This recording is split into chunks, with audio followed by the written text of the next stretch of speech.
नमस्कार, स्वागत है आपका। आप देख रहे हैं द न्यूज और मैं रानी गुप्ता आपके साथ। बीजेपी की प्रचंड जीत के बाद से ही मध्य प्रदेश, राजस्थान और छत्तीसगढ़ में सीएम के नाम को लेकर के अब जो मामला था वो तय हो चुका है। दरअसल बीजेपी ने कल शाम की बैठक में अहम फैसला लिया है सीएम फेस को लेकर के, और ये फैसला खुद प्रधानमंत्री नरेंद्र मोदी के द्वारा लिया गया है।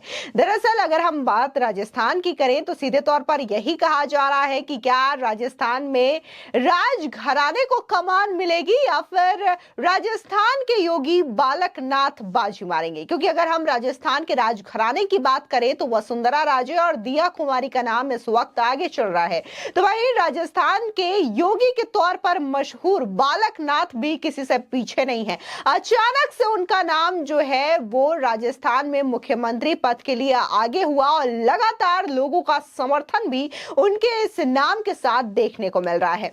वही बात अगर हम मध्य प्रदेश की करें तो मध्य प्रदेश में जिस तरीके से लाडली बहना योजना का जो सफलता मिला है, इसको लेकर के सीएम शिवराज सिंह चौहान बनाए जाने की संभावना जताई जा रही है। वहीं छत्तीसगढ़ में एक बार फिर से रमन सिंह को मौका देने का विचार बीजेपी कर सकती है, इस बात की संभावनाएं जताई जा रही है। उधर बात हम राजस्थान में कांग्रेस को मिली करारी शिकस्त की करें तो यहाँ पर सचिन पायलट ने सीधे तौर पर इसको लेकर के ये कहा है कि ये चिंता का विषय है।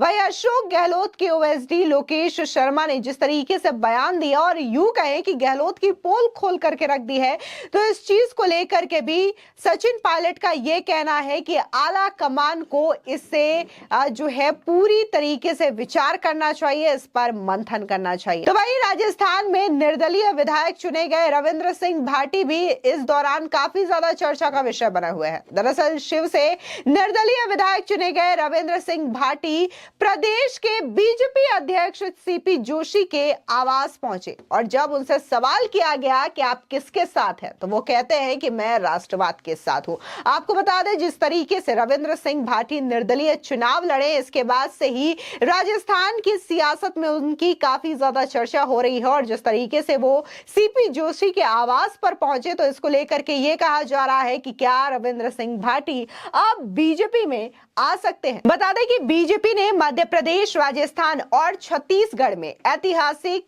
जीत दर्ज की है। इस प्रचंड विजय के बाद अब सबको इन राज्यों में सीएम पद को लेकर के इंतजार है और इस चीज को लेकर के चर्चा भी काफी ज्यादा तेज हो गई है। वही सूत्र बता रहे हैं कि भारतीय जनता पार्टी ने इन तीनों राज्यों के लिए मुख्यमंत्रियों के नाम भी तय कर दिए हैं। कल शाम की बैठक में यह फैसला लिया गया है। हालांकि बीजेपी ने अभी तक इन नामों का खुलासा नहीं किया है। गौरतलब है कि मध्य प्रदेश, राजस्थान और छत्तीसगढ़ में बीजेपी को प्रचंड बहुमत के साथ जीत हासिल हुई है।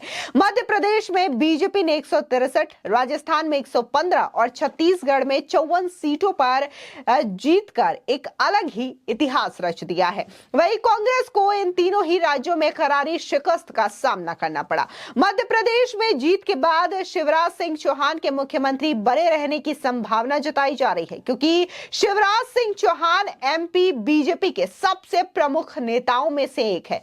2023 में शिवराज सिंह चौहान ने बुधनी निर्वाचन क्षेत्र से मध्य प्रदेश विधानसभा चुनाव लड़ा है, जो कि 2006 से उनका पारंपरिक गढ़ रहा है और जिस तरीके से उनकी लोकप्रियता मध्य प्रदेश में है, उन्हें मामा के तौर पर संबोधित किया जाता है।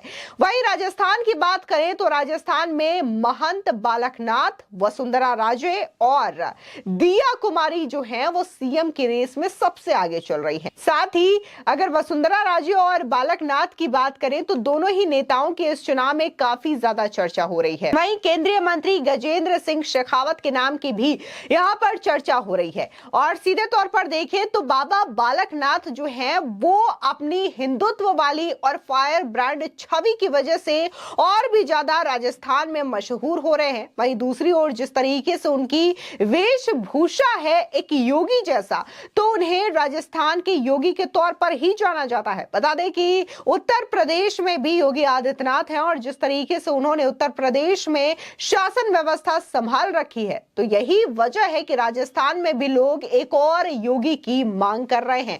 और पिछले दिनों ट्विटर पे लगातार ये चीजें देखने को मिल रही है कि कैसे राजस्थान मांगे बालकनाथ और बालकनाथ को सीएम बनाओ चीजें बकायदा ट्रेंड भी कर रही है। वही बात हम छत्तीसगढ़ की करें तो छत्तीसगढ़ में रमन सिंह का नाम भी काफी ज्यादा चर्चाओं में है। वो फिर से सीएम बनने की दौड़ में सबसे आगे नजर आ रहे हैं। हालांकि ये तो वक्त ही बताएगा कि बीजेपी इन राज्यों में किसे मौका देती है। बता दें कि रविवार शाम को बीजेपी केंद्रीय कार्यालय पर प्रधानमंत्री नरेंद्र मोदी के संबोधन के बाद एक बैठक हुई थी।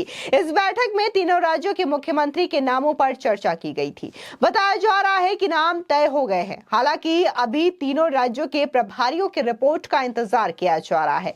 इस रिपोर्ट के बाद ही नामों का ऐलान किया जाएगा। लेकिन इतना तय है कि बीजेपी इस फैसले में आगामी लोकसभा चुनाव का भी जरूर ख्याल रखेगी। इसी के साथ ही बात दूसरी ओर करें तो राजस्थान में विधानसभा चुनाव संपन्न हो चुके हैं और बीजेपी सरकार बनाने जा रही है। उधर कांग्रेस अपनी हार को लेकर के लगातार चर्चा और मंथन कर रही है। इस बीच अशोक गहलोत के ओएसडी रह चुके लोकेश शर्मा के बयान ने कांग्रेस की सियासत में एक नया बवाल मचा रखा है।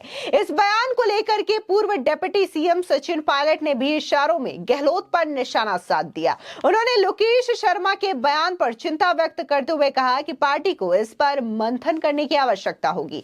गहलोत के ओएसडी लोकेश शर्मा के बयान के बाद से कांग्रेस की राजनीति में पारा काफी ज्यादा हाई हो चुका है। टोंकाए सचिन पायलट ने लोकेश शर्मा के बयान पर प्रतिक्रिया देते हुए अशोक गहलोत पर जमकर निशाना साधा। उन्होंने कहा कि लोकेश शर्मा ने जो भी आरोप लगाए हैं वो चिंताजनक है।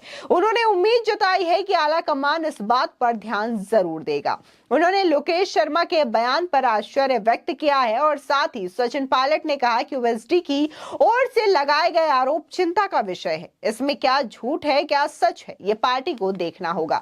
कहीं ना कहीं जिस तरीके से अशोक गहलोत और सचिन पायलट के बीच कुर्सी की लड़ाई को लेकर के राजस्थान में पिछले 5 सालों से जो गहमा गहमी देखने को मिली थी, ये भी कांग्रेस की हार की एक बड़ी वजह बताई जा रही है। क्योंकि मानना यह है कि अशोक गहलोत और सचिन पायलट जो है वो आपस में ही कुर्सी की लड़ाई को लेकर के उलझे रहे और यहाँ बीजेपी ने अपनी रणनीति काफी ज्यादा मजबूत कर ली, जिसकी वजह से कांग्रेस को ये करारी शिकस्त मिली है। लेकिन वही राजस्थान की बात करें तो राजस्थान में कहीं ना कहीं ये रिवाज भी रहा है कि हर 5 साल में वहां पर सरकार बदलती है और जनता हर 5 साल में एक अगली सरकार को मौका देती है। और ये चीजें देखने को मिली कि कैसे राजस्थान में बीजेपी की सरकार आई है और अब बकायदा सीएम चेहरे को लेकर के फैसला लिया जा रहा है। देखना दिलचस्प होगा कि इस बार राजघराने को कमान मिलती है या फिर राजस्थान के योगी कहे जाने वाले बालकनाथ को राजस्थान का सीएम बनाया जाता है। फिलहाल इस पूरे मामले को लेकर के आपकी क्या राय है, हमारे कमेंट सेक्शन में जरूर बताएं। धन्यवाद।